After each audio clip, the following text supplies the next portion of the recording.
Okay, dear children, now we are in exercise 8.1. It's a very simple exercise, okay, and only the basic questions you must try to understand first, okay. So what is this about?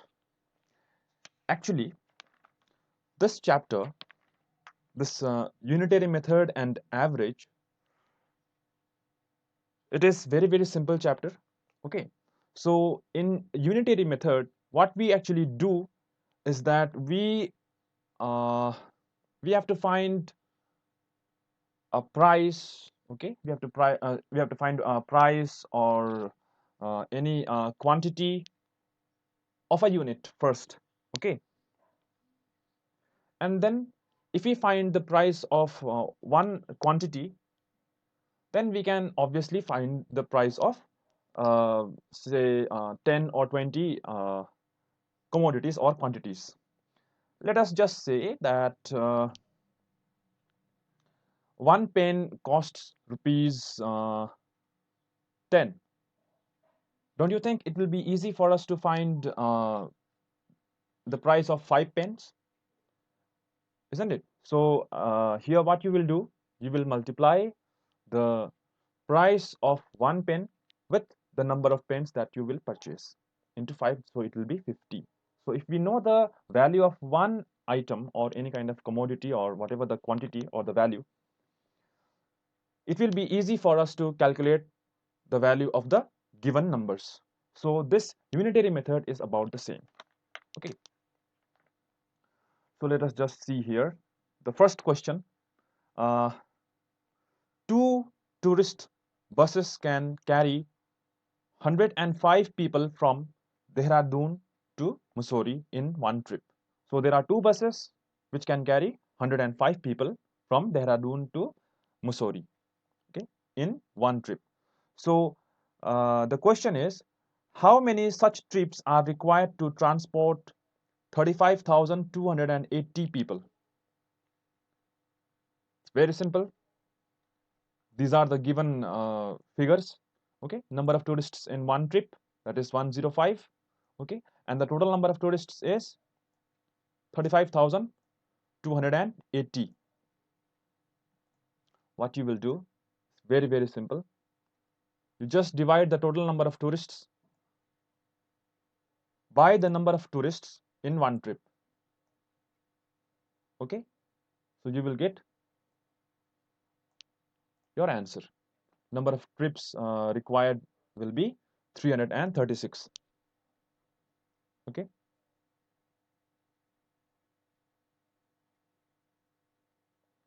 Now question number 2. If 32 rasgullas can be bought for 672, then how many rasgullas can be bought for rupees 1995? So this is an ideal question of unitary method, okay. So let us just see, because you have to find the number of rasgullas to be bought, so it should be kept towards the right hand side, okay, because you have to find the number of rasgullas. So whatever the item that you have to find, you must keep towards the right hand side in the unitary method, okay. So number of rasgullas bought for rupees 672 is equals to 32, okay. So how many rasgullas can be bought in 1 rupee? So you will divide this number 32 by 672, okay. You will get, obviously you will get answer in decimal point. So don't do any kind of calculation at present, okay. Don't do anything, just keep it as it is, 32 by 672. Now you have to find the number of rasgullas to be bought for rupees 1995. So you just have to multiply this 1995 with this number, because it is the number of rasgulla that can be bought for rupee 1, okay. So in 1 rupee you will get this much of rasgulla, okay, that is 32 by 672. So for rupees 195, 995, how much rasgullas can be bought? So it will be 95 when you do the calculation. Okay, when you do the calculation, when you solve this, you will get your answer 95. Okay, so how to do the calculation we have already discussed in the chapter called fraction, so I will not go into the detail about it. Okay, so you can simply find your answer to be 95. Okay, now in question number 3, if 175 books can be put in 5 bookshelves, how many bookshelves are required for 903 books? So it's very simple. Number of books, sorry, number of bookshelves to put 175 books is equals to 5. Okay, because you have to find the number of bookshelves, so you will keep the number of bookshelves towards the right hand side. Okay, so number of bookshelves to put 175 books is equals to 5. So to keep one book, how many bookshelves are required? So it will be 5 divided by 175. Okay, now the number of bookshelves to put 903 books will be 5 by 175 into 903.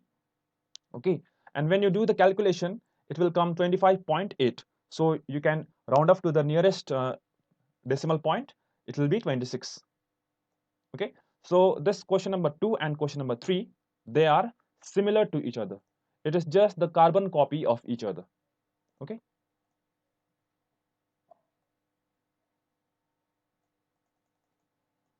now question number 4, the blades of a mixer revolves 14,400 times every 5 seconds. So you can imagine how fast it is revolving. Okay, in every 5 seconds it's revolving 14,400 times. So how many times does it revolve in 1 hour? So you have to find the number of revolutions. Okay, so keep that number of revolution towards the right hand side. Okay, and the information is provided in terms of seconds. Okay, but you have to find in terms of hour. So what you will do is that you will convert uh, that uh, 1 hour into seconds. Okay, so we know that 1 hour equals to 60 minutes. Okay, and 1 minute equals to 60 seconds. So in an hour, how many seconds are there? There are 3,600 seconds. Okay, so after that, what you will do, you will keep the number of revolutions towards the right hand side. Okay, and it's very simple. Number of times blade revolve in 5 seconds equals to 14,400, and number of time this blade revolve in 1 second, it will be 14,400 divided by 5. Okay, you can get your answer out here. Okay, you can do the calculation. Okay, you can cut down. Okay, but just keep it as it is. Okay, if you wish to, then you will find the number of times the blade revolves in 1 hour. So 1 hour, it means 3,600 seconds. So you will just multiply it by 3,600. Okay, and then you will get your answer to be 1 lakh, sorry, 1 crore 3 lakh 68,000 times. So in 1 hour, it will revolve 1 crore 3 lakh 68,000 times, that blade of the mixer. Number 5, if 40 kg of fish is required in a marriage reception having 250 guests, then what will be the additional quantity of fish required for 300 guests? Okay, so we already know that for 250 guests, 40 kg is required. Okay, so you just have to find the additional quantity of the fish that is required for 300 guests. So you just have to find for extra number of guests which are increasing. Okay, that is your 50, 300 minus 250. So you have to find for 50 number of guests. So we already know that quantity of fish required for 250 guests is 40 kg. So for one guest, it will be 40 divided by 250 kg. Okay, and then for 50 guests you will multiply this number, 40 divided by 250 into 50 kg, so it will be 8 kg. Okay, so you have to find the value of 1. Okay, if you find the value of 1, it will be easy for you to find any number of the commodity or any kind of quantity or amount, whatever you say. Okay, here also in question number 2 and 3, you saw first you will find for 1. Okay, from the given data. Okay, from the given data you will find for one commodity, I mean for one single unit. Okay, and if you find for one unit, then you can find any number of units. So that is why it is called a unitary method, because you are finding for one unit first. Okay, and then after that you can find for any units, I mean any number of units. So that is why this method is known as unitary method, and this is very, very simple. Okay, and this is applicable in higher level also. Okay, when you go to class 9, 10, 11, 12. Okay, this is a practical type of chapter which will be very, very helpful in future. Okay, so this question number 6 is also similar to question number 4, because this is also related with time.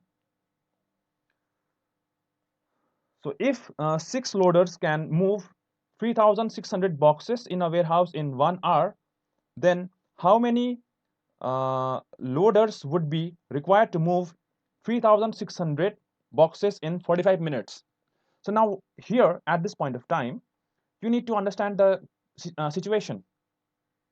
Okay, a condition that is provided out here. Read the question once again. If 6 loaders can move 3,600 boxes in a warehouse in 1 hour.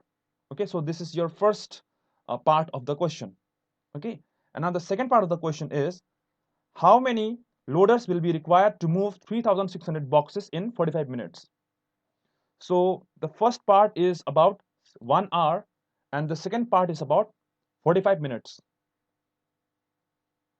Okay, so you can convert 1 hour into minutes, or you can simplify it into in terms of seconds also. Okay, so I have solved this particular question in terms of seconds. Okay, you can also solve the question in terms of minutes if you wish to. Okay, so it is saying that 6 loaders can move 3,600 boxes in 1 hour, but you have to find for 45 minutes the same number of the boxes, isn't it? So the number of the boxes is constant out here. Okay, according to the question, you have to complete the work faster. Okay, in less time. Okay, less than 1 hour, which means you need more number of loaders. So we already know that 1 hour equals to 60 minutes and 1 minute equals to 60 seconds. Okay, 1 hour 60 minutes, 1 minute equals to 60 seconds. So 1 hour equals to 60 into 60, that is 3,600 seconds, which we already know from question number 4. And in 45 minutes, how many seconds are there? You just multiply it by 60, then you will get 2,700 seconds. Okay, so now number of loaders required in 1 hour, that is 3,600 seconds, is 6. Okay, so in 1 second, how many loaders you need? Now you have to multiply. Okay, previously what we used to do, we used to divide, because the condition was different at this point of time. Okay, but in question number 6, the condition is just the opposite. You have to complete the work in less quantity of time. So when you have to complete the work in less time, then you must multiply it. Okay, then you must increase the labor force. or the machine hour. Okay, so that's why you are multiplying out here. 6 into 3600. Now number of loaders required in 45 minutes, that is 2700 second, is equals to 6 into 3600. Okay, and this you need to divide by 2700 seconds, because you have to like you have more time. Okay, as compared to 1 second, you have 2700 seconds. So as compared to 1 second, you are having more time, so that's why you are dividing it. So ultimately you will get the answer to be 8. Okay, so the number of loaders is 8. Okay, which is required to uh, move 3600 boxes. Okay, now coming to question number 7. This question number 7, it is understandable, but it is not clearly mentioned that whether all these four people, they did the work at the same time or separately. Hence we will not do this particular question. Okay, because it is not clearly specified whether all these four people are doing the work at the same time or not. Okay, so if they do the work together, you will get a different answer. Okay, but if they are doing separately, then you will get separate answer. Okay, so we will skip this question, because this question is not clearly I mean, it's not properly made according to me. Okay, if you have solved, then you can share the work with me. Okay, I will comment on that. Now question number 8. 20 tailors can stitch 40 shirts in 5 days. How much time will be taken if 5 more tailors are put on the job? So previously the work was done by 20 tailors and they used to take 5 days. So if you have to, sorry, if you have only one tailor to stitch the shirts, obviously he will take more time. So you will multiply. But here there are more number of tailors, okay, as compared to one. So it will divide by 25. So ultimately you will get 4 days. So this particular question, question number 8, is similar to question number 6. Okay, now you can solve question number 9, 10, 11, 12, whatever the questions are that are left. Okay, you can try by yourself.